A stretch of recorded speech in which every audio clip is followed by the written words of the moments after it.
કરીએ.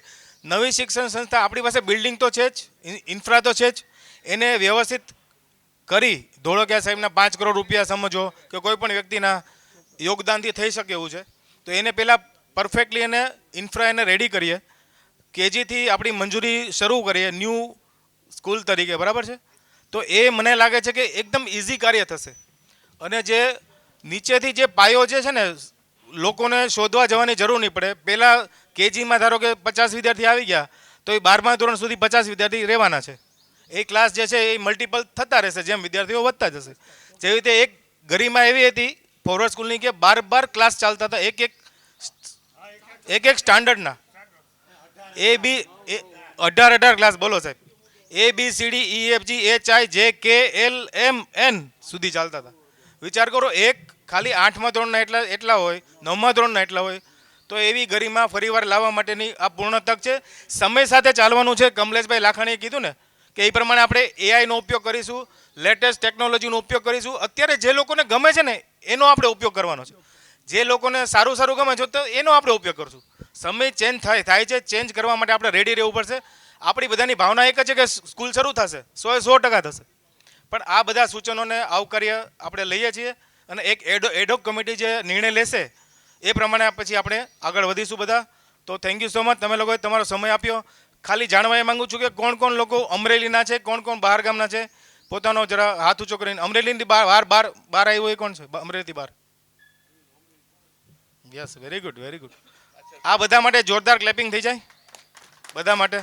બહારથી પણ એ લાગણી દર્શાવીને મિટિંગમાં હાજરી આવ્યા છે. સાહેબ બરોડાથી આવ્યા છે, સરજી છે પ્રફુલભાઈ બોમ્બેથી આવ્યા છે, કમલેશભાઈ એમના ફાધર સાથે રાજકોટથી આવ્યા છે, સલકણા સાહેબ છે અમદાવાદથી આવ્યા છે, સાહેબ છે એ સાવરકુંડલાથી, ખાંડલ સાહેબ બગસરાથી. યસ, હું પોતે પણ અમદાવાદથી આવેલું છું. યસ, કર્યો મેં.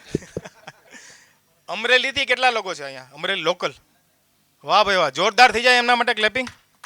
કારણ કે એમનું તો હા, પણ માઇગ્રેશનની વાત હતી ને, જે માઇગ્રેટ થઈ ગયા છે રીમાઇગ્રેટ નથી થતા એમ. એક મને ખાલી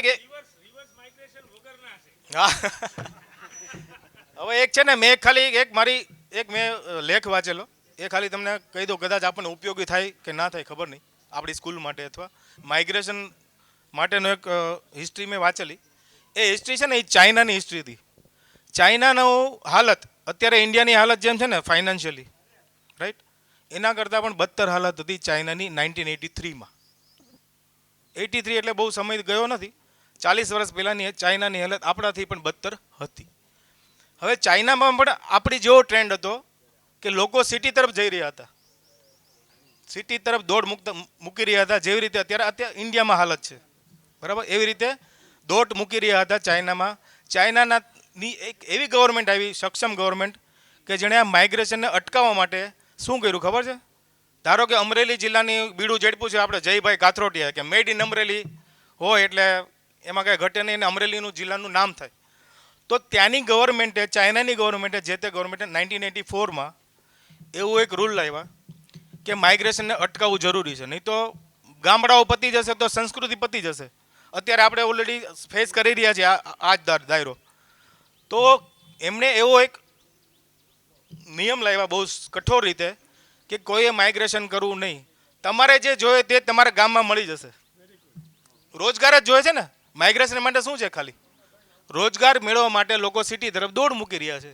તો એને અટકાવવા માટે ત્યાંની ગવર્મેન્ટે એવું ફંડ એક રેઝ કર્યું કે તાલુકા લેવલે એક એવું સંસ્થાઓ ઊભી કરી, આવી બધી શરૂઆતમાં, અને ત્યાં નાના મોટા ગૃહ ઉદ્યોગો ચાલુ કરાવ્યા, જેથી કરીને ત્યાં માઇગ્રેશન અટકી ગયું.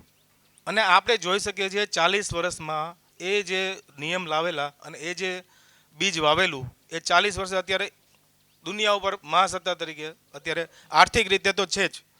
90% ચાઇનીઝ પ્રોડક્ટ બધા ઇમ્પોર્ટ કરે છે, આપણે જાણીએ છીએ. અને એ બધી સાહેબ બેઇજિંગમાં ને શાંઘાઈમાં નથી બનતી, આ તમને ક્લિયર કટ કહું. એ બધી જ વસ્તુઓ આવી રીતે ગામડાઓમાં બને છે, ત્યાં તાલુકાઓમાં બને છે.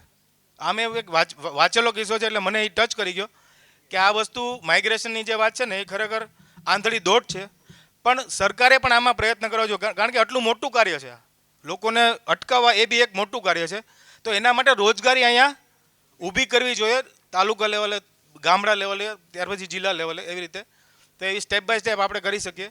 પણ આ તો આપણો વિષય નથી, પણ છતાં પણ આ મને એક લાગ્યું કે આ સ્કૂલ માટે બી માઇગ્રેશનની વાત આવી ને, કે લોકોને ભણવા માટે બહાર મોકલે છે.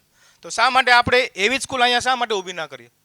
જેમ કલામ સાહેબની જે સ્કૂલ છે 2 વર્ષમાં આટલો ગ્રોથ કરી શકતી હોય સાહેબ, તો આપણે તો ભવ્ય ભૂતકાળ લઈને બેઠા છીએ ફોરવર્ડ સ્કૂલનો. આપણે ખાલી એક મ્યુઝિયમ બનાવીએ ને તો ફોરવર્ડ સ્કૂલનું ગ્રાઉન્ડ ઓછું પડે, ફોરવર્ડ સ્કૂલનું ગ્રાઉન્ડ ઓછું પડે, કે એવા વિરલાઓ અહીંથી ગયા છે અને બહુ આગળ આવ્યા છે. તો મારી ખાલી કહેવાનો મતલબ એ છે કે આપણે માઇગ્રેશનને અટકાવવું જોઈએ, ખાસ કરીને. થેન્ક યુ સો મચ, તમે મને શાંતિથી સાંભળો એ બદલ. અને આપ સૌનો ખૂબ ખૂબ આભાર, તમે લોકો અહીં પધાર્યા.